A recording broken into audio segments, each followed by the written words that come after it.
See, Mike, do you want to go? yeah. What questions you got for me? So how long you been doing the pizza slinging? Should say, how long have you been doing this podcast stuff? Not long enough. Oh, okay. Not long enough. So you got a ton of questions for me that you don't know Ashley, about I don't yet. even know about him. No, Okay. Ashley gave him to me and she clearly does not think, she thinks I'm old. She just, it's like, let me see, what is the largest font that I can put and still fit all of these questions on one page? Well, first off, I've known you for a little while, do business, things Yeah. like that, Yeah. networking. We do Salem Networks together. I don't know where we actually met though, but Salem and Networks. it was at Networks, Yeah. okay, Yeah. and we got to know each other, Yeah. and now we have breakfast about once a month, and Yeah. maybe a little Every more than three that, weeks. every 3 weeks. Yeah. Question number one. These are hot topics. Okay. So, tell us about Xtreme Grafx. How did it all begin, and what inspired you to launch a visual communication company? Well, it started in 2005. And so we're on 20 years right now. The only reason I started it is because I had a couple restaurants, I had another sign shop, I had a bunch of stuff going on. I've been entrepreneur, self-employed for close to 40 years, and when I was in the restaurant business and I had all these other things going, restaurant business almost killed me. All the employees, I had two locations. It was just a lot of work, and I just got tired of it, and because I was always the one that they called when I Mm-hmm. needed to come work and pull a shift, so I just dropped it, and I sold everything off, sold the property, sold the business, and everything, and then I took a year off from life, and I camped at the dunes for about 6 months. I was enjoying life, sleeping in, Yeah. no worries in the world. I started running out of money. My daughter was telling me she wanted some extra money to do whatever. I says, well, start an eBay business. And so I started this eBay business with her. And she soon fizzled out, and then it was on me. And I started making skater banners of all things, like Yeah. Van and Billy Bong and all that kind of stuff, surfer banners, and signs for ATVs. And I was selling them on eBay. And man, I was making a killing. And I would put it on I'd post everything. I would sell everything every Wednesday. I would process my orders, and I would build everything on Thursday. Friday, I would call the post office, have them send. They had to send one truck because I was shipping 67 pieces, 60 to 70 pieces Wow. every week, and I've made really good money. And they would send a truck out, they'd pick up my stuff, they send it off. Well, then because my other sign shop, the people in the community start hearing that I was doing signs again out of my garage, Mm-hmm. and so they'd stop by my house. And then pretty soon after a year, I had to get a more of a retail location so people weren't coming to my house. and Mm-hmm. and I went from sleeping in till 9 o'clock and only working a couple days hours a day to back to having 8 to 10 hours Mm-hmm. and a full-time job. And it just grew, and Xtreme Grafx grew from that. I just knew that since I'm getting back into this business, I'm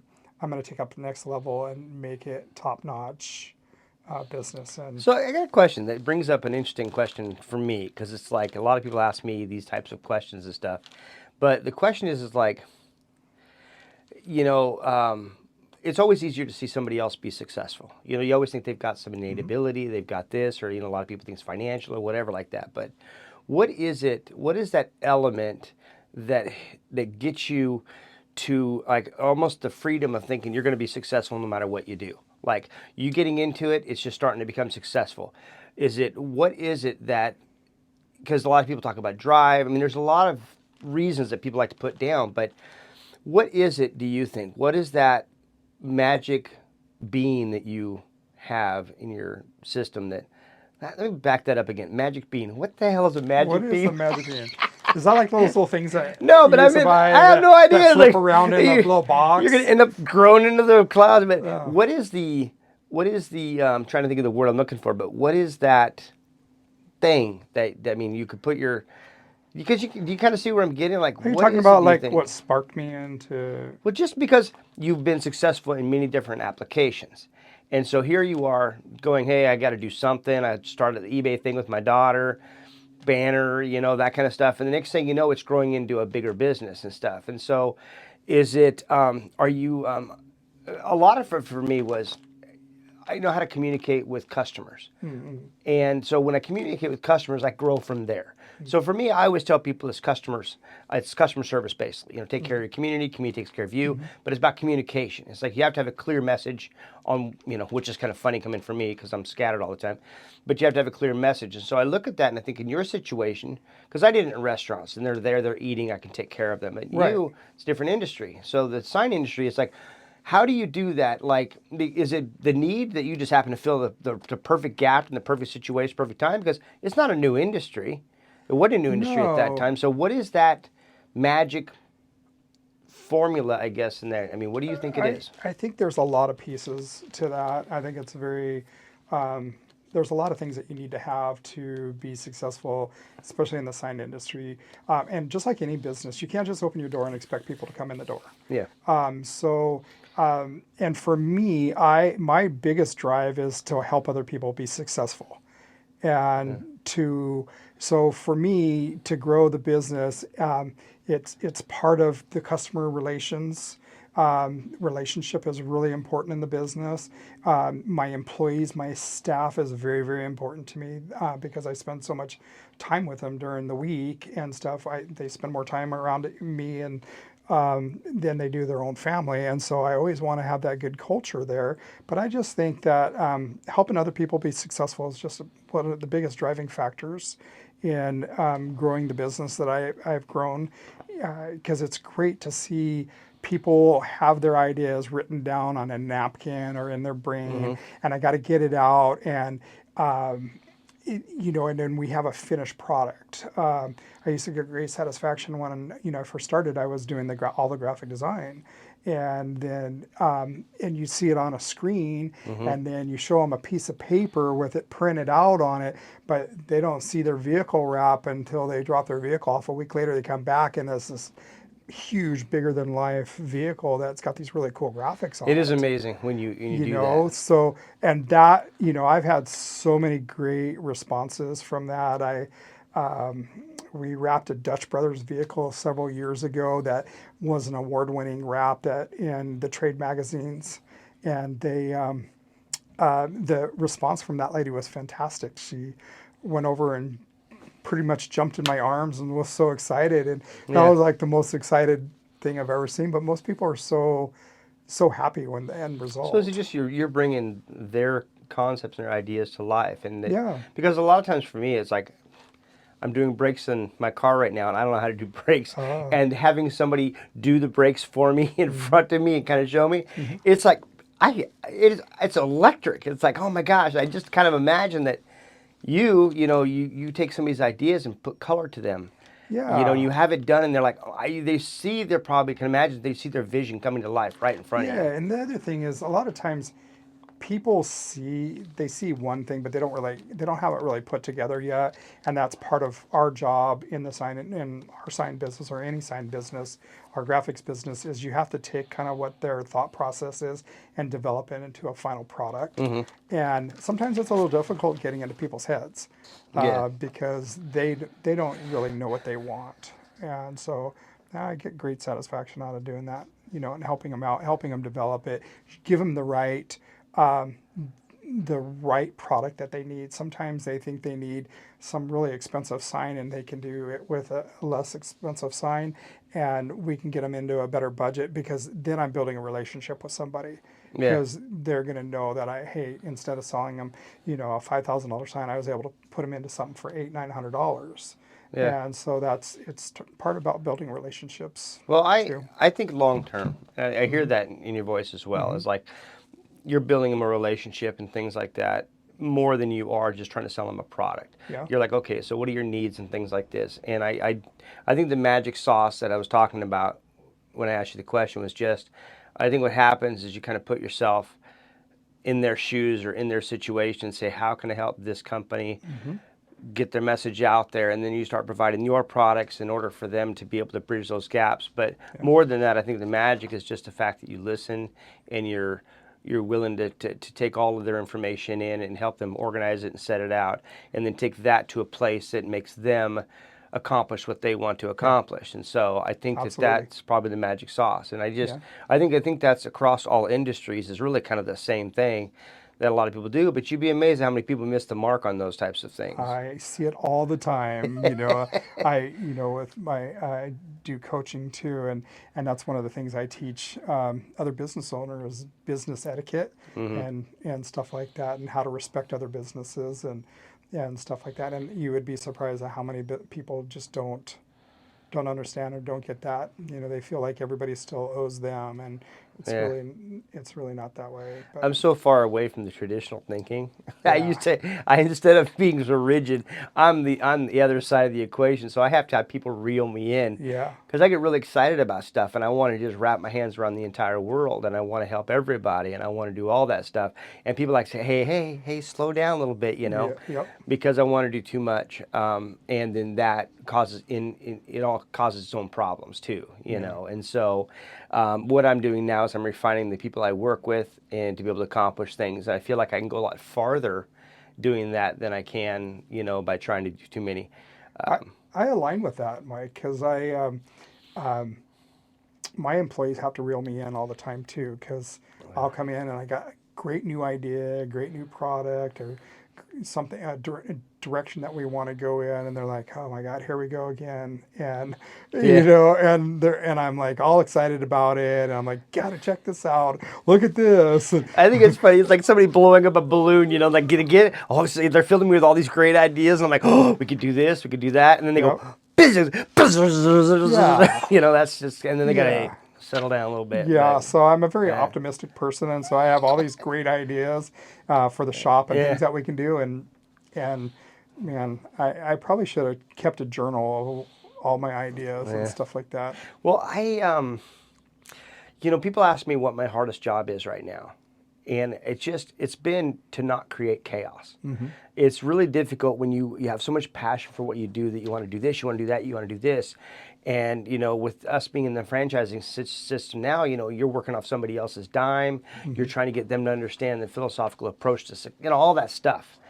And I think for me to not create chaos, to go down enough where I could be very effective for them in their goals and things like that, like we just talked about. And it was a weird transition from us being to where we had all of our locations and I could do whatever I wanted to do and I could go over the top with all those different things to becoming a franchising company where now it's more like I sit down and I say, okay, where are your guys' ideas? What are you guys thinking? And dealing with all those different personalities at the Yep, same time is it's been a challenge. And you and I've talked a lot about that because your yep. journey is, you're up there a ways, on the mile markers of things that you're doing. And so I kind of fall behind and just watch you doing what you do, and I'm learning quite a bit by Uh, our breakfasts, I don't think you're you know. behind. I think we're just at different levels and different stages. So I'm That, I'm like the bridge under in Chicago, and you're like the uh, bridge above in Chicago. you, I'm down there looking up, maybe. oh I'm still in no, the basement. no. I learn so much from you whenever we have breakfast and we talk. Well, so that's question number one. Okay. So we got question number two. It says you offer everything from vehicle wraps and signage to custom apparel and graphic design. What sets Xtreme Grafx apart as a one-stop shop for marketing solutions? Well, that was already answered right there. We're a I know. one-stop shop. Uh, so we help customers. Well, it is kind of an interesting thing. There's shops out there that just specialize in large format printing, or there's shops that do just apparel and stuff. And so a long time ago, when I first started the company, I started doing other stuff in apparel, and now my customers can come and we have everything there for them. Yeah. And so they can call us. We have all their logos. We pretty much help them with any ideas that they need to do. And so they can call and say, hey, just got done doing your vehicle wrap, but they need some yard signs. Maybe they're a Hmm. service-based business, a contractor. They need some yard signs to promote. And so I find myself switching hats all the time because I don't miss the opportunity to talk to these people. I get a lot of new businesses in. Like I use contractors as an example. A lot of people get, like painting companies or concrete or general contractors. They come in, they just want their vehicle done. Hmm. And then I say, hey, when you're out on a job site, do you mark the job site? And Yeah. they're like, oh, and I says, well, how about some yard signs? We get you started with like 10 of them. Yeah. and you start just ask permission, throw them in the yard, and see what that does. And then let's go another step further. This is, because I always think outside the box. I always think of how I can help that customer gain traction and grow, because that's my biggest thing, is help them grow their business and make them be successful. So I'll say, why don't you order some rack cards or some door hangers, and while your crew's painting this house over here, tell your crew to go 5 doors down one way and 5 doors Yeah, down left the other the way left right. and We did that across the in street, and do door hangers on there. Hey, we're in the neighborhood painting your neighbor's house. If you're interested, give us a call. We'll give you a free quote. It's interesting. We You do know, so do the left right concept when you yeah, used to deliver a pizza. yeah, You door hang the left door, you door hang the right door, and then you hop yep, back in your car and you go. yep, And saying your neighbor just ordered pizza, they're having a great evening, or having a great dinner. It could yeah. have been you, or something. We just do different little campaigns like that. But I think what I'm hearing though is, it's kind of like a recipe. Every business has a little bit different needs for different things. And so 10% of this, 2% of that, 15% of that. So all the different ways you help them. That's kind of how you've helped our company is like, whether it be shirts and apparel or stickers or banners or signs and things like that, Jacob's here. Yeah. I got to the three was my favorite question. I was reading down Okay. while you were talking, but yeah, so I know that, yeah, you kind of cover different bases for different companies, but, I'm sure there's a lot of similarities, but Yeah. each industry's kind of got a different approach. But Yeah, and it's kind of like the same concept with you, with the pizza at your pizza places. Why not have Pepsi available, or soda yeah, available, I should say, yeah, soda available, and you have salads available, and you have wings available, and you have dessert available, and so it's kind of like you. But what is the end result that it's doing? It's not just making you a little extra at the bottom line. What it's doing is it's providing a better service for your customer. Now they don't have to stop at the grocery store yeah, when they're doing a takeout. They don't have to stop at the store and get soda, or they have to stop and get dessert. hmm, So it's kind of the same thing. You're providing a better service for your customer, because yeah, you're able to keep, like for us, we're able to keep everything in one location, and they don't have to go to multiple shops to try to find things, send files back and forth, and colors get off yeah. in the printing. So Colors are a big one because I colors are know that hard. with our signs and our clothes and all that kind of stuff, it's the PMS color chart or the Yeah, wheel or whatever, and yeah, it's like it's always hard to keep track of that. So having a company that takes care of all those needs is kind of nice. And yeah, I will say that with you saying, hey, have you guys thought about a yard sign or doing door hangers and things like that? I think what's nice is that's your vision to help them become successful. And if you were that company and you wanted to become successful, these are the kinds of things that you would do to be successful, and to be able to offer them up, and to do that, I think that's good. It grows your business. But I think ultimately the focus has always been, and I think of the secret sauce is, you want them to be successful. And I mean, because for me, I always believe if I can make people successful, then it does nothing but grow my success. that's right. And so the better I can train somebody, an employee, because we have a stepping stone industry, so I get an employee that's not going to be staying with my company forever, which your difference is you have more of a career-minded, your employees can Sometimes, be somewhat more career-minded than mine. Mine is yeah, just a stepping stone. It's pizza industry. yeah, But I still want to give them something within those 2 years that helps elevate them to something better in life. And so we yeah. spend a lot of time and energy doing that. And I think that translates on how we handle our customer bases, how we handle all that kind of stuff. And Just I hear that same thing. the work ethic that you can teach You know, people is huge, and responsibility. I mean, we could definitely share some great employee stories. yeah. Well, this is so I've got a couple more questions, but Okay. this is gonna be the first time we've ever tried this concept that we're gonna be doing on this community network, which is you have been our first guest, Okay. or I've been your guest host. Yeah, yeah. And now we're going to bring another gentleman in who is Jacob Espinoza, who does, a different business. But hopefully bring him in. You've never met him and all that, but ask you a couple more questions. He's going to kind of sit in here, and then we're going to kind of chat with the three of us, and then you can head out. And Okay. somebody says almost like the Johnny Carson bench. We have a new guest, it's Jacob Espinoza, and he's doing What's Happening in Salem. And Yes. you're all over the place, so bringing you in. Yeah. You had met Arthur before at an event a long time ago, but really have never had the Couple months ago. opportunity Yeah. to do this. Arthur's Xtreme Grafx out of Albany, does a lot of networking here in Salem, and that's how him and I had met, was through networking Yeah. here. Yep. And that was how many years ago? It's been a while. Were you there when Sam was there? No. Okay, so it was after Sam. It was just you. Yes, my business partner Sam And used. Charles at the Salvation Army at the Yeah, Croc Center. yeah, yeah. That was Charles then, right? Yeah, Charles was there. Yeah. So, yeah, when we got So that's started, good. with networks, I had children, and I'd always get them ready for school in the morning and stuff. So I never did the networking thing. Sam did it when we first got associated with the networking thing, and then Charles took over for Sam. And I just do spot things because Sam didn't like to do the, the whole where you have like 6 minutes to talk.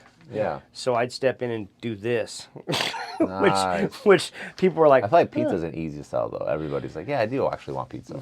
I Yeah. would much rather just feed people. Yeah. I never was like out in the front. It was always like, put me in the kitchen. I'd like to hide, Yeah. take care of people from the unknown side. And that kind of translates in how we do that in the community as well. We do a lot of stuff to help the community from kind of the background, Yeah. and try not to be out in front. Did And, networking groups work pretty well for you? The what? Did networking groups work pretty well for you? Yeah, it's a bunch of old colleges like me, but really they're I've been in a couple, yeah. but I didn't stay very long. It's a very genuine group. Yeah. A lot of them have been there a very, very long time. They're very supportive. They're very focused on helping you in your business and things. So it's a nice group because you don't get a lot of the. I shouldn't say it. I mean, you've been in the group for quite a long time. 2016. How would you explain the group as far as like? Well, how I really explain networking groups to people is you're in there training people to be a salesperson for you. Yeah. I mean, the better you explain what you do and what a good lead for you is, the more people understand, and they're out and everybody's out there doing their business or their stuff during the day, and they hear of somebody that needs something that somebody now Yeah. that does it, and it's your responsibility to train them and to earn their respect, and so that they'll refer you out. Yeah. And it's a good way to do business. It's also nice too because word of mouth is really good. But when you get a reference like that too, you also have that personal connection as well. Yeah. So they want to do an exceptionally. I think I struggled with them because I would have good friends in each of the industries that people in my group were in. Yeah. And so I was like, I'm not going to recommend you over like my best friend. Yeah. And so I think that made it challenging for me. Yeah, because those groups are exclusive. Yeah. You have an exclusive plumber, you have an exclusive electrician. Yeah. Things like that. And it makes it really hard for like my industry and the sign industry. I probably do the graphics on probably 15 to 20 painting companies on their vehicles Yeah. and supply them with apparel and stuff and Yeah. signs. And being in a network group where there's a painter in there, and if they've never used my services, it's hard to patronize Yeah. another group. And I got to be, careful with that because, sure. Same thing with when, like social media, like you're on the social media. When somebody puts up there, hey, I'm looking for a reference for the best painter in the area. Yeah. I can't just go in there and say, do this. I always DM people Yeah. and say, hey, I really recommend this company. I've worked with them. I know them. They're really legit. Yeah. Because I can't blast. For sure. that Yeah, we do business. some exclusives with sponsors, like one per industry. And it does make it challenging because then other people like will unfollow me or block me because like, all right, you're gonna shout them out. Well, I'm not messing with you then. And Right. Yeah. it's kind of part of the process, I suppose. We've been doing a lot of collaborations with people.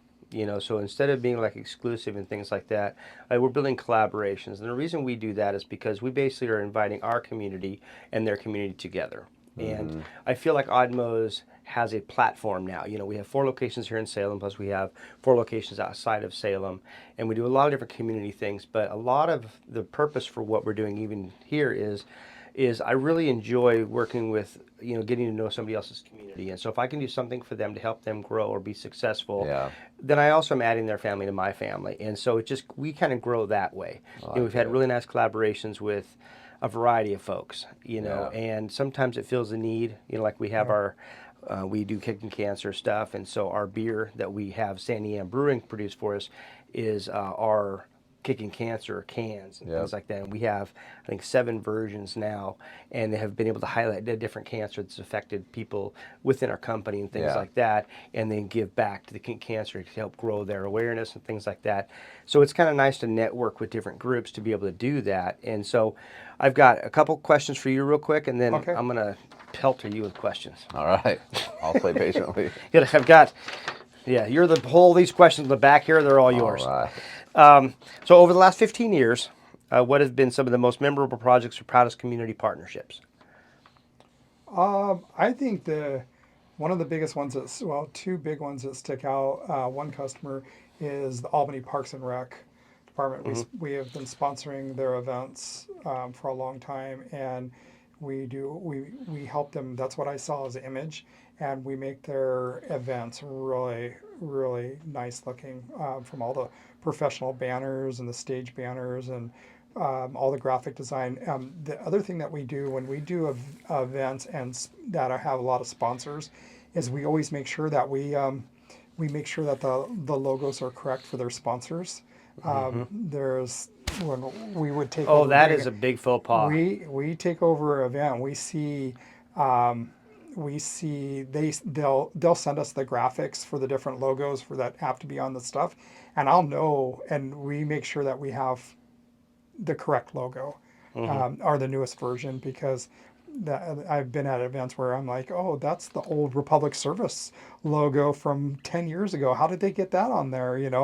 And so I've seen that a lot. And so I think Albany Parks and Rec, the River Rhythms, and the Art and Air Festival, those are my two favorite. It must be fun though to see your stuff out there like that. Yeah. Because I have always got such a proud moment whenever I see something out there that has odd mows on it. Yeah. I just went to the Gambler this last Yeah. weekend. I don't know if you've heard of the Gambler 500. We won't get into it. Basically, it's madness is all it is. But I ran into a customer of ours out of McMinnville who saw a post of ours that I was responding to for the Gambler. Because some kid was out there doing that rev limiter on their car from 11 p.m. to 3:45 a.m. Constant. Like, it became white noise to me. But so I made a comment about that, and I posted the video that I took at 2 in the morning. It was like a 1.5 minute video of like, this is what I'm trying to sleep to, because I'm old. 2:30 is like way past my bedtime. So, Absolutely.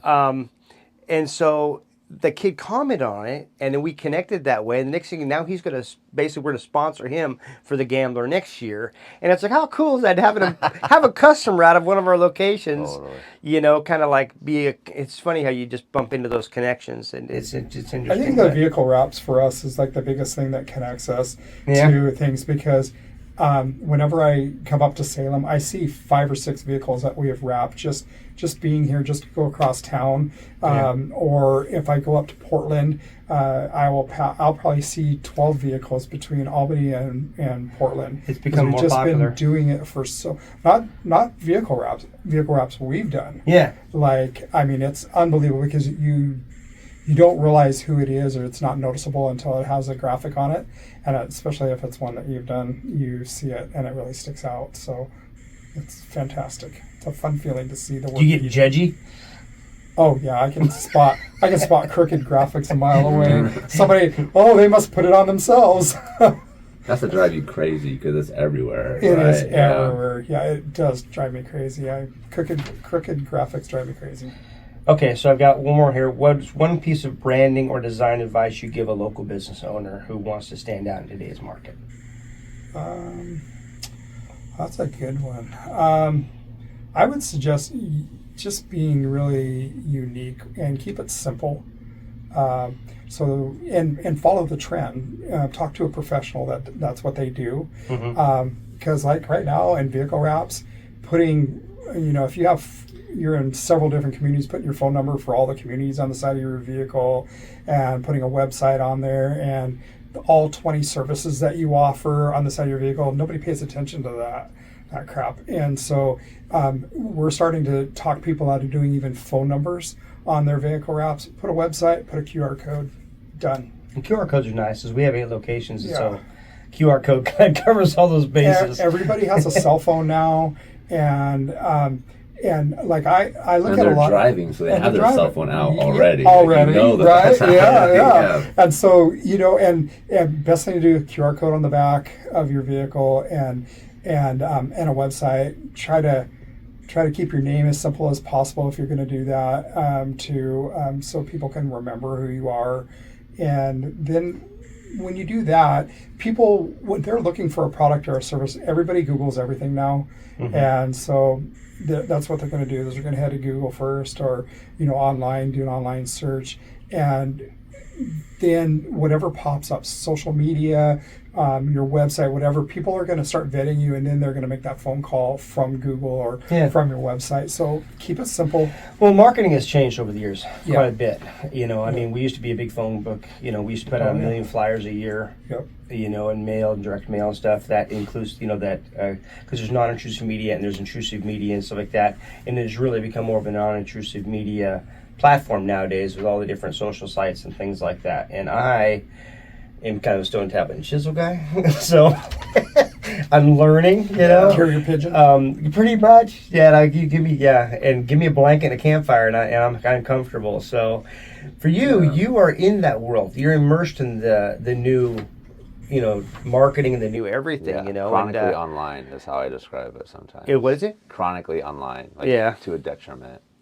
Well, I just see you doing so many different things, but I think the thing that intrigued me and the reason why I wanted to bring you in here was I like what you're covering. I think that why don't you tell us a little bit about what you do?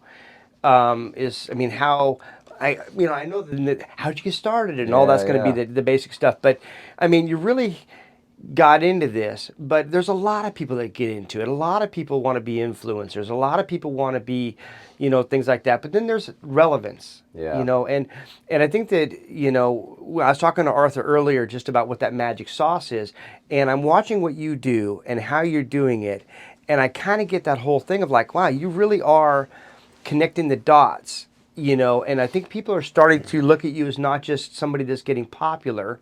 I was telling Ash, I know what he's doing. It's getting all the chicks. He's like wanting to be a lead singer in a band right now. He wants to get all the chicks. But then I watch what you're doing, and it's like, yeah, you're not.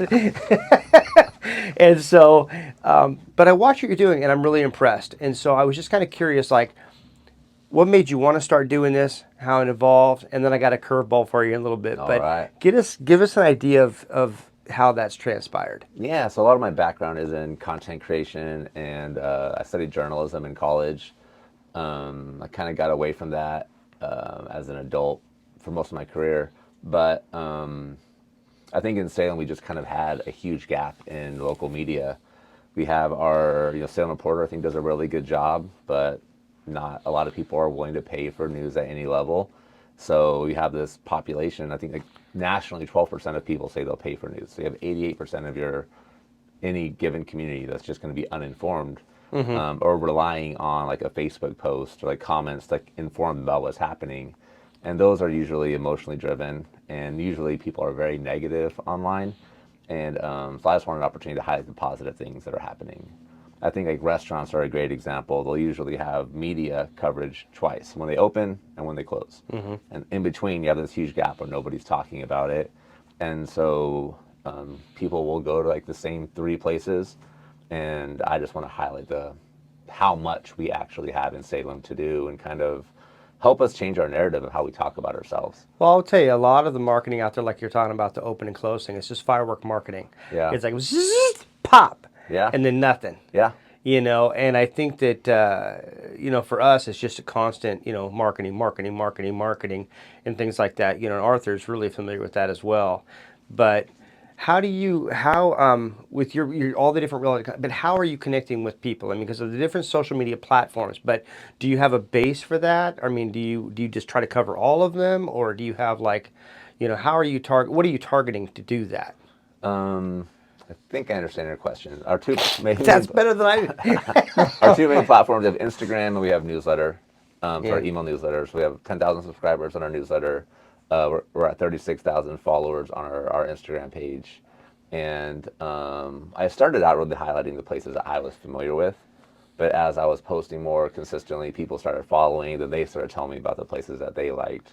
And which has been great for me, because it makes sure it's unbiased coverage, and I'm not just covering places that are local, but I'm traveling across the city and doing my best to really showcase all the different pockets of Salem that are special and unique, and just really trying to highlight what makes this place cool. Like whenever I step into a restaurant, I'm looking for, okay, what makes this place special and unique? What are people saying in their reviews? When I just walk in, like what catches my attention? And putting together a 25-second video that just highlights that, so people are aware. And then it's up to them at that point if they're going to visit or not, right? some of the things I've done have really caught fire, and some things, people will leave negative responses. Like, I tried it, and this was my experience, not great. But for the most part, it's very positive, and it's great when I'll have somebody tell me, like, hey, somebody came to our restaurant from Washington because they said they saw your post on Instagram. And like, Yeah, I'm it's just getting incredible. stuff from you all the time, and I'm not really a social media person. Yeah. I'm not really online too much. I really go on there because, being in business, you have to have a presence. You have to be relevant. Yeah. And so trying to keep up with trends, different things. Like Ashlie does a really good job at doing that for us. And so, but I still go on there and make sure that, I'm trying to share, like when we do community events or like currently we've been doing the Marionberries and stuff like that. And so helping them help grow their business, I go on there to try to share what I have from them Nice. in different places, Yeah. And I'll do reviews. I just did a review for Arthur and stuff. And the AI said it was an epic review. There So, we go. I I get my love it. kudos Yeah, before I love even it. presented I it, love that. So, Nice. but the thing is I'm seeing you all the time, but I think the thing that intrigued me is your approach. You are covering a lot of bases. You're not, you're not trying to like push a narrative or Yeah. do things like that. I really like the fact that you are just 25 seconds touching these different points in the Salem. And I do Yeah. like that because I think you're educating people is really important. Like even in our business, Arthur was talking about it with, if you're going to be painting a house, why not put a road sign on or put a door thing on. We do a lot of that with, hey, do you want cheesy garlic bread with that? And people say that, you're upselling, you're doing that, but ultimately we're just trying to educate people on what we have, what we have to Exactly. offer.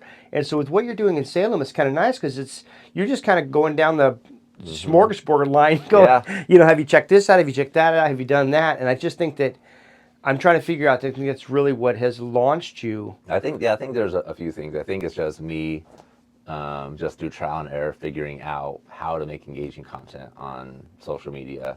So like having that background and then being able to carry forward to a local media company has helped out a ton.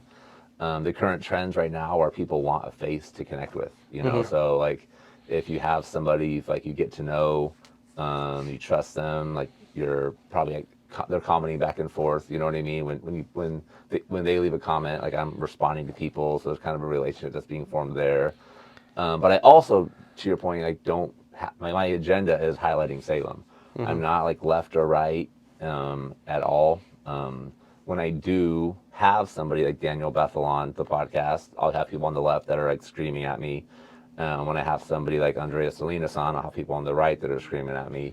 But when you zoom out, you can see, okay, he's just telling the story of Salem. And these elected officials, part of their responsibility is this community. So I want them to have a platform where they can talk to the community. And I think when people zoom out, they can see it. You have people on the extremes that just don't want that, which is fine. You know what I mean? I can't make everybody happy. But I think for the majority of people, they've appreciated having a news outlet that isn't really one side or the other, that's providing free information to them. Yeah. No, so what's your goal? I think I'm still. I mean, you kind of just represent. I apologize. No, totally. You just kind of explained to me kind of your goal, but like, where do you see this going? I guess is a better question. Yeah, somebody I was out at a concert recently, and somebody was asking me, "What's your exit strategy?" And I'm like, "I'm not there right now. I'm still like figuring out what this thing is going to become. Like I'm being open to possibilities, working hard, like doing the work that's focused on the mission. And I don't know if I have a specific outcome in mind. Right now, I'm having people from other cities reach out to me and are wanting to start this. So I'm kind of doing some coaching in that capacity to help them and getting it started. So I think that's one way I'm kind of scaling what I'm doing. There are conversations of a few other cities in Oregon and potentially like starting the newsletter and finding a person in the city to do this type of Instagram channel. But right now I'm kind of just exploring different possibilities, but making sure that I'm just living my values and doing what I can to really promote Salem. Well, that really comes off. I mean, it really what you just explained really comes out of what you do. Yeah. And I think like Arthur picked up on the coaching thing and how you're helping people. And we, before you even got here, we're talking about that being super important. Is like you're not going into it other than just you're trying to make the people that you work with or work through or work you're trying to make them better and Yeah. improve and give them and that's kind of an interesting message because these are all Well, three one of the different. things that really resonated to what you said is I like that positive spin because there's so much negative on social media. For sure. There's a lot of groups out there that trolls are out there just watching, and and all that negative comments and stuff Yeah. like that just absolutely drive me crazy Yeah. because that can make or break a small business Totally. with a bad comment and stuff. And I like that, putting that positive out there and helping, because we're all got to help each other. I did a post on Clink, which is a restaurant. It'll be in the Ford. It's not even open yet. And somebody was in the comments like, it looks great, but the food's awful. And I was like, it's not even open yet. Nobody's Yeah. eaten their food. You have not tasted their food yet, but you felt called to like come in here and bash How do the you company. handle that? I mean, do you just like water off a duck's back? You just got to kind of like let it roll, I not kind of even like poke back at them, which is That's good. yeah, That's good. which people have. So I've had a couple people tell me like, my favorite thing about your page is like how you respond to the negativity. Because I kind of am like a little sarcastic, but I'm not like attacking the person. I'm just more like, let's have some fun with this thing that you said. So like sometimes people will like give me feedback on a post, and I'll be like, next time I'll make sure I get your approval before I post anything. Thanks for this. Yeah. Or like they were talking about this restaurant they never ate at, and I was like, my response was, nobody's ever ate here. You haven't ate here. Why did you feel called to leave this comment? Yeah. And I don't know. People just troll, and that's kind of part of it. I have got to be very careful between the sarcasm and the wit. Yeah. My mom used to always say, "Oh, you're so quick-witted," and I thought that Yeah. was the kindest way to say I was a smart ass. Yeah. But people like mean, that now, I feel like. I think we've kind of gotten to this place where people don't necessarily they don't want to see the polished stuff online. They want to see the authentic behind the scenes. They want to get to know like who somebody really is, because I guess I don't know why for sure. But I'll hire camera crews every now and then. Like usually it's just me on my cell phone. Yeah. And those are the posts people will comment like, this Yeah. is overproduced. Like we don't want this. We just want like It's more organic. Yeah, I mean, exactly. it's just your genuine energy. Yeah. And I think people always resonate with that. For sure. 100%. That's what it is.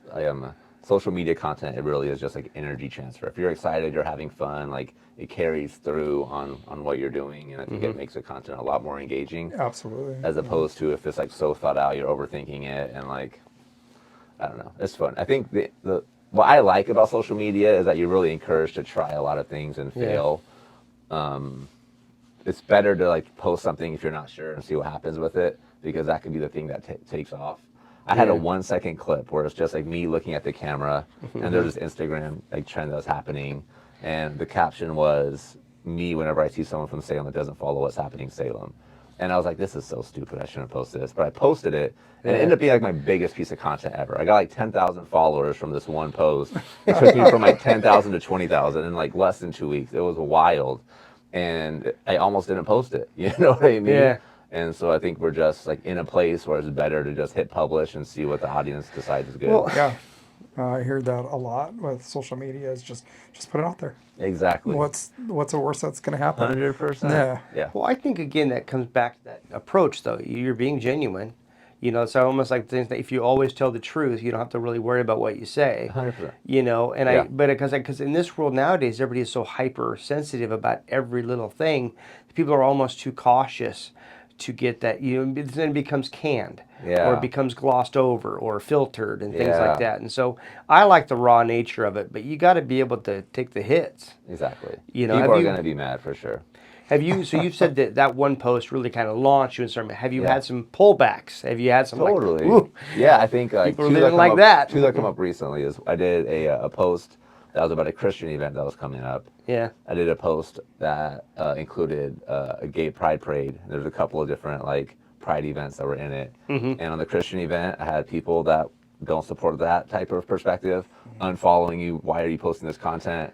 Same thing happened on the other side where I posted a pride event, unfollowing you. Why are you posting this type of content? So like, I can't cater to a specific crowd. I have to just, it's happening in Salem, I'm talking about it. That's what it's about. I think people are so eager to put you in a box. Yeah. You're like, once they, that's it, that's who they are, and then they'll just give you this list of things that come like with that box. You're like, wow, Yes. okay, Exactly. I guess red isn't my favorite color anymore. 100%. Yeah. Like you did this thing. So like now I assume all these other things are true about you. Like maybe that's not true. Maybe I just posted this because it's what's happening in Salem, and that's literally what this page is about. I think the way I would think that is effective to get away from that is you just continue to do what you do. Exactly. I love the I talk a lot about like with my employees and stuff like that. It's like Jordan. People don't realize that Jordan missed like 80-something% of his last second shots, like 84, 85% of his last second shots. Yeah. If you were to hyper focus on that, you'd be like, oh, Jordan, he's the greatest basketball player ever played. And he still missed a high 80% of his last second shots. Yeah. And the point is he never focused on that. He focused on the winning. He focused on those other things. And that's what gets highlighted. And so I think that if you just keep doing what you're doing, all of that's just going to kind of fall away. 100%. And If you make a bad pizza, you don't stop making pizzas. You just make the next two pizzas better, and you keep going. okay, so when have you ever heard of me making a bad pizza? I'm kidding. I'm just I've heard joking. a few. I get all kinds of I was comments thinking of the other day the other place in town. when I was there the other day, and when it comes to my industry, I'm not in competition. I think that everybody likes what they like. And I just find the people that like us, take care of them. And I mean, I genuinely want to take care of anybody that likes what we do and how we do it and stuff. But I don't get upset. I'm curious how you feel about this also, because I feel like now that I talk to a lot of different business owners, and I can usually tell based on how they talk about their competition how well they're going to do. Because if you're focused so much on like your competition being successful, and that's like where you're spending your energy, it means you're not spending your energy on your customers and your own house and what you can be doing better. Because if somebody's successful in your industry, you should be learning from them. Yeah. Like, okay, they're crushing it. They got all these reviews happening. Like, they're always booked up. Like, what are they doing different? Let me make friends with that person and kind of figure some things out here. Very much as so. opposed to, like, let me distance myself and hate on this person. Oh, yeah. I don't know. I'm kind of curious. I'm sure you get in your industry I get as it well. all the time. Yeah. The biggest thing is, for me, I get a lot of people that come in, ask for a quote from us, and then they go ask for a quote from somebody else. Yeah. And I can always tell, like, when they go and they'll show my quote to another person, and then I don't get that job, and then I find out, oh, well, they beat you by $200. Well, how did they beat me by $200? I follow the industry. I've been in it for 20 years, 30 years, and I follow the industry. I know what we do. I know our value. Yeah. And, for me, I just sell our value. I don't worry about what they're doing down the road. Yeah. Because it'll take care of itself. Totally. And that kind of customer is probably the worst customer anyways. It's the absolute worst like, they're the ones customer. like, I'm kind of glad I didn't get started with this headache. Yeah. And I stay away from that type of customer, and and I never, because if you start beating each other up on pricing and stuff, you're just going to race to the bottom. 100%. And so nobody wins, nobody's making any money, and I just don't do that. And I know my value, and I sell my customer on my value, and that's why I've been in business for 20 years with this company, and I don't really do any marketing. That's interesting. You said something that really stood out, which is racing to the bottom. Yeah. I sell quality. I use quality products. I don't use cheap stuff. I don't cut corners. We do the job every time, so then we have nothing to remember. So absolutely. I don't know. Pizza also racing to the bottom. Like, somebody's can always be cheaper, but your margins, and you're like, man, if I cut it any closer, I'm gonna have to like sacrifice some of this quality, and I can't do it. Yeah. I mean, that's the one thing. I mean, people always ask me what separates us or what this. They always have a lot of different questions, and I think the thing for me is I have my standard, and we do that. That's kind of what we stay to. It's there's a saying that your lowest expectation will be their highest achievement, and that also works with your product. Yeah. I think your product is really, because I've worked with a lot of different pizza owners all over the place, and for different variety of reasons and stuff, and I like that network because we kind of all have that same energy, Yeah. And but the quality for me is like we still use fresh sausage and fresh beef, which a lot of people are like, you shouldn't be doing that, it's volatile or whatever like that. I'm like, no, we do it the way we're supposed to be doing it. I mean, there are hamburger places that still use real hamburger raw meats and things like that. So it's like, it's a focus. It's this is where we're going to be. We're in the conveyor belt industry, which a lot of people don't realize. People look at the pizza industry as a whole. Yeah. But you have the take and bake industry, you have the conveyor belt industry, and then you have the gas brick, which can be the Chicago style, or it can be like the thin crust styles, And so everybody kind of has their things. The parlor style is the best way to put that. And so those are three different industries within an industry. And so we focus on ours, and ours is the conveyor belt industry. We want to be the highest quality we can be within that industry. Yeah. Because I can try to put myself above that conveyor belt industry and target that other side, but that's when you're counterproductive in a little bit of a way. You like to stay right where you need to be. Stay in my lane, I guess is the best way to put it. Yeah. But I think that food's different. I mean, we're all three of us are in very different industries, but there's a lot of camaraderie between what our focuses are and where our energies are and what we're trying to accomplish. And so that's why I thought it would be kind of neat for us to do something like this, Yeah, it's So, and I appreciate you coming in going, we're going to be doing what today? Yeah. I thought we were just introducing ourselves for the first time.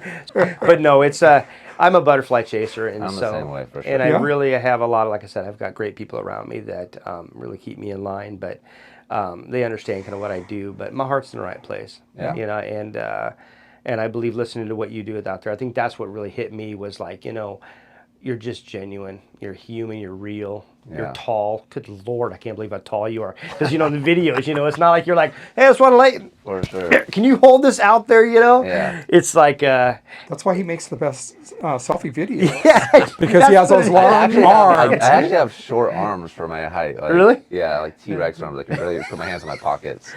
But, yeah. Well, I just, I get about half my face out there. It's like, Yeah, but, I'm so impressed with people that can do selfie videos and selfie Yeah. pictures because I always have half the picture. I forget to smile because I'm gone. Well, I can't get the buttons to push. It's like when my kids would have me play like Halo with them, they would stand there gosh. and I'd be like, I'm going to get you. Yeah. They would just stand there and they'd walk up and get me with the weapon. And I just... I remember the days I could beat my kids at video games. Those days are gone. Yeah. I've aged out of video games. Yeah. I still play Madden like, I don't know, 16 or something like that, It's like it's still have like the guys, it's still robotic. Yeah. They've gotten so advanced. Everything seems to be getting like super advanced. Yeah, like Fortnite. The game is so fast. Yeah. Like I'm playing with my kids. Like I don't even know where they are, and they're like shooting me.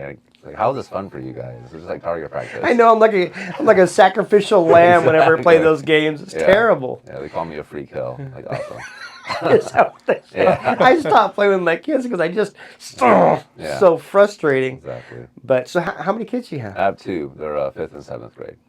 Wow. Next year they will be. Yeah. And you was I got many. No, I have 3 boys at home still, 18, 17, and 13. Okay. And I have older kids, so and a couple and 5 grandkids. How are your kids handling this? Because I know that the world is, I really think what's interesting is like when all this digital stuff started coming out, like somebody at my age was like, this is all new stuff. It's exciting. It's engaging and all these things. My kids had their reaction to it. And so as generations move on and on in these different things, I've been hearing a lot of the younger ones are starting to do this whole no phones thing where they put phones in a box. They go out and go to the zoo. They go out and do different things. And they're getting this new thing where they're not even taking pictures or doing the social stuff and things. And so I don't like with 5th and 7th grade, how are they handling all this? Because if you're doing this digital content and it's becoming very popular and you're really starting to expand, where I think that people are going to be going, hey, so I haven't seen anything for like an hour or I haven't seen anything, because that's how quick things happen. Mm-hmm. How are they handling that? I mean, how are they? Yeah, no, I think it's been mostly positive. I think it just provided me a lot of work-life balance. I kind of be there for things. I coach their teams, so I think they appreciate that. And being a content creator is kind of like the cool career right now. If you're 7th grade or you're able to be a YouTuber or like an influencer, so I think there is kind of a that's a cool job that my dad has. And they'll laugh like we're out places and like somebody will like, hey, you're the Salem guy, right? And so they're kind of like, oh my gosh, Dad, but like they kind of have a good spirit about it. I'll always ask them like, hey, we're making this video, like do you guys want to be in it or not? And I'll leave it up to them, if they want to or not. And usually now it's no. When it was just starting, it was like, yeah, sure, like that's be fine. Yeah. But now that it has more of a presence, and like his teachers will like see him in a video and be like, hey, is your dad the guy that What's Happening Salem page? I've noticed that a shift, like they just don't want to be in the videos, which is all good. You know what I mean? Like that's their choice. But overall, it's been positive. Yeah, my kids were nicknamed after the pizza place, and we originally were Primetime Pizza. Yeah, I worked for the one in Kaiser. Really? I was not your best employee ever. Well, everybody's a knucklehead in high school, for sure. But so who's your supervisor then? I can't remember. He was a really nice guy. He was a great supervisor, but I can't remember his name, unfortunately. Yeah, I was going to say we had a variety of them in there. Okay. I think it was when you just opened. I graduated in 2001, so it was right around there. That would have been, I was 2001. That's when I may have been there, but I don't remember. I'm You were pretty good in and out. You weren't like running. The Yeah, I was gonna stores, say I was though. in and out because I was Yeah. opening up Lancaster at that Yeah. time as well. Yeah. So it could have been James. Could have been. Could have been James, kind of a bigger Mexican guy. Yep. Yeah, Sounds that right. was him. He was Okay. amazing. Yeah. And then after him, we followed it up with Ryan. And This was then, before GPS was a thing. Oh yeah. So you had to like look at a map. Yeah. Oh, it was all yeah, mapped out. MapQuest. We didn't have a. Yeah, I was always calling the store. Like, hey, I'm here. How do I get there? Oh man, that's brutal. Directions are not the gift God gave me, and like I'm very grateful for Google Maps in ways now. No, that's great. I can't believe you worked there. I have my curveball for you. Okay, what is it? Hang on, I had to write it down just because I Okay, didn't want to mess it okay. up. But it's this thing that it's called. It was Kid Espy. Yeah. Yeah, I was like, that was kind of unexpected. I try to do any research, Okay. but Ashley and I were talking, and I was saying, I can't believe Jake's gonna come on, and Yeah. and I apologize if I call you Jake and you don't like to go by Jake, but my son's name is Jacob as well, and so great it's name. kind of that natural Jake. Yeah. Because you can't yell at your son, Jacob. It's like it's got to be hard. It's My like, dad. Jake. My dad figured it out. And so Always you in know, trouble when that get the whole name in there. and Yeah. so I was talking to Ashley, and I was like, I was excited about Yeah. having you in, and she's like, I used to do something. I can't remember the name. Yeah. So she knew, because I think she'd known you from the Yeah. past a little Yep. bit, and so she was telling me you used to do some rap. Yes. And we had a podcast before this. It was more of like a Joe Roganish kind Okay. of podcast thing, and with one of our franchisees out in Canby, and because he was young and I was old, and so we kind of put that dynamic together. Nice. But the kid that was there, the producer and all that, they created a rap for us. Awesome. And I'll play it for you after this. We're not playing it here. But how? So you did that. How old were you when you did that? So I started like rapping when I was in high school, just like at parties, and we would just like freestyle with each other. And then I had a good friend, James Haig, that right out of high school got into real estate, sold a house, and like bought a bunch of music equipment.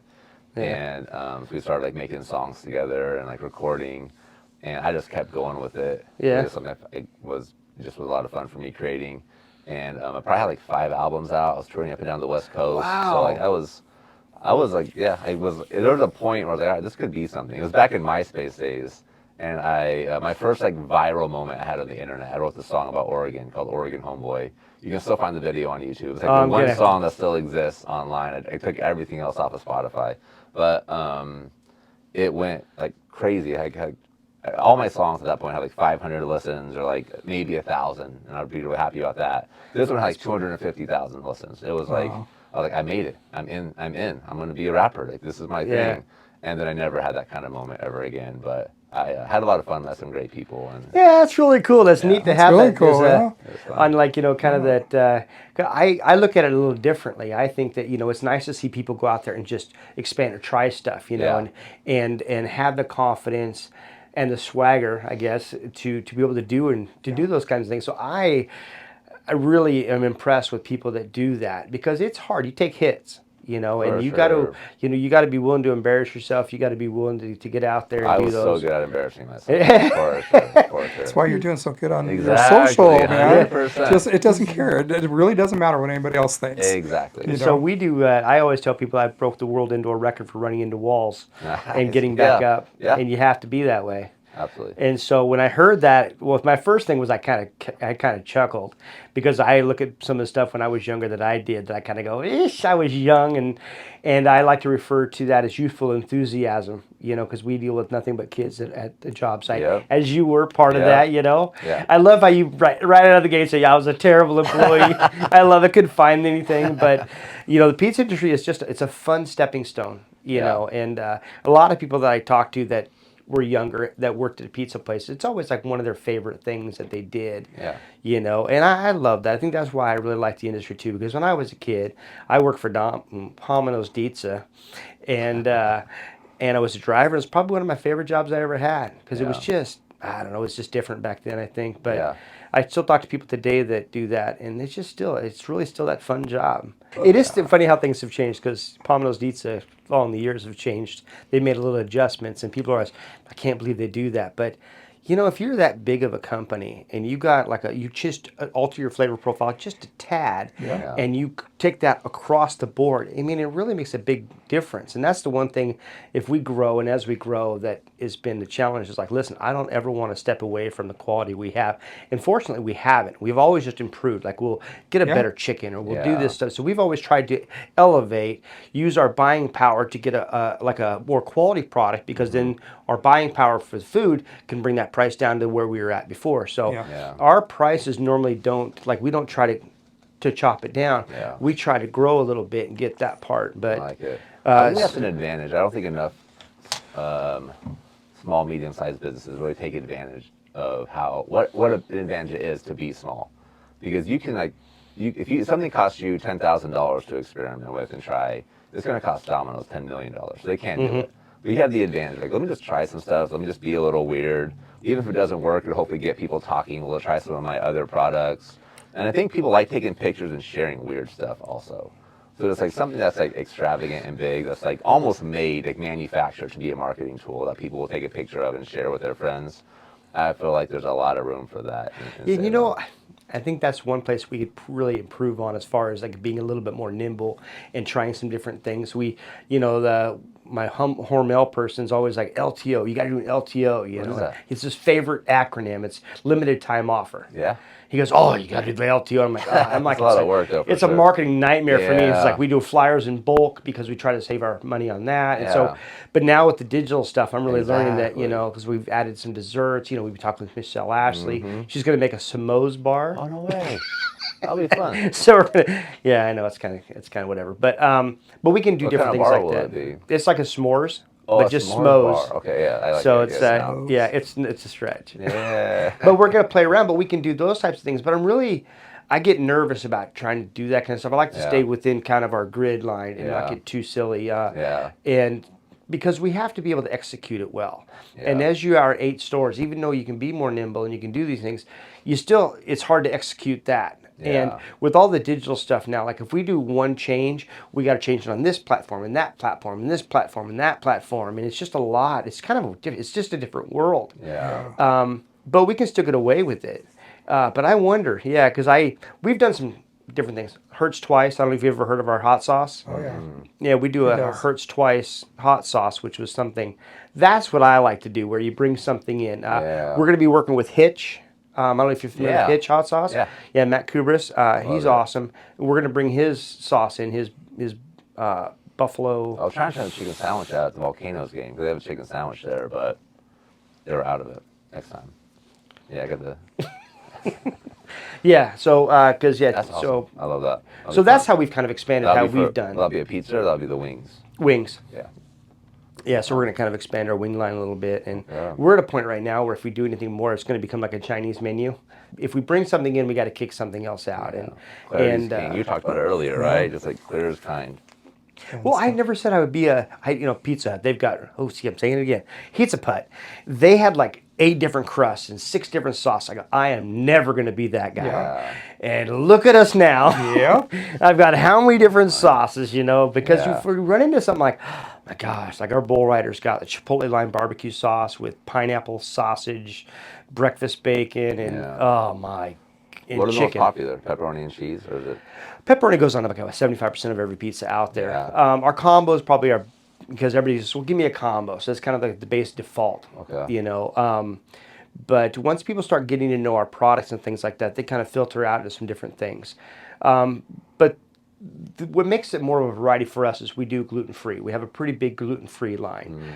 We vegan. We have a vegan, with vegan elements and things like that. And so we try to add things that bring in new revenue sources from Yeah. the stand of like growing our community versus just having more options for makes our sense. community. I got a quick question for you though. Yeah? Pineapple on pizza. What's your take? No. No. I think it's good. It's good flavor profile, but it just drives me nuts because it's like lettuce on pizza to me. It's a cold product. Yeah. A And couple years ago, we were in New Jersey, and my family, they were like, Oh. "Hey, we're gonna have pizza night," and Crystal, my wife, loves pepperoni and pineapple pizza, and that's what she asked for. And they just like stood there and looked at her, and my mother-in-law was gone for a while, and he came back and he goes, I don't think my pizza guy is ever going to talk to me again. They had to go to the store and buy pineapple to make this pizza. And it's a popular pizza restaurant. That's so hilarious. I always wondered, I always keep forgetting to ask you when I see you, like, what's Yeah, your it's take? we've got I a like couple, it, but and they're probably some of the most favorite pizzas we have. Is Yeah. it's pepperoni's the number one, and then it goes Canadian bacon pineapple's number two, and pepperoni and pineapple's probably right there in the top five. Because I think that's a great. I like the pepperoni's the spice, the pineapple's the sweet. I think it's got a great balance. But Yeah. I just am not a pineapple person because it's just you cook it, it's hot, and I mean I'm not even a pineapple person on burgers. You know they have those teriyaki burgers. It just yeah. I don't know. You guys are making me hungry. I didn't bring you pepperoni, by the way. I apologize. But I'll get you something to take out. But so I got to end this my outro, which go. I'm terrible at this. This is where. Wipe you up. You got this. So it's like, well, thank you for joining us in the Oddmost Community Network. We loved having you. I liked having you. It was nice, you know. We have breakfast about 3:30. That was very aggressive. Like the head turn to like you I was were like, a wait great a guest. second. Like really felt like Mine's you your other did a great guest job. Yeah. No, Arthur and I, we have breakfast about every 2-3 weeks. Nice. You know, we'll go to breakfast and pick his brain, and so, and once you get to know me, I'll do nothing but badger you. So There you go. I have a small group, and you know they say that if you harass people, you're more loyal and stuff. I've got some pretty loyal friends because the amount of abuse that goes between us is just Awesome. unmeasurable. But no, mostly I just want to say I appreciate you coming out and also for winging it. You know, coming in not expecting this and got the more casual side as far as like at least it was but I do appreciate it and I appreciate you coming in as well, Arthur. Yeah, no problem. We're so glad you joined us for this week's episode of Oddmost Community Networks. We hope you enjoyed the conversation and picked up something valuable along the way. Do you know someone in the Salem, Oregon area or the Pacific Northwest who would be a great guest on our show? We would love to hear from you. Email us at oddmostmedia3.0@gmail.com or message us on Facebook and Instagram at Oddmost Pizza. Until next time, stay connected and keep supporting local.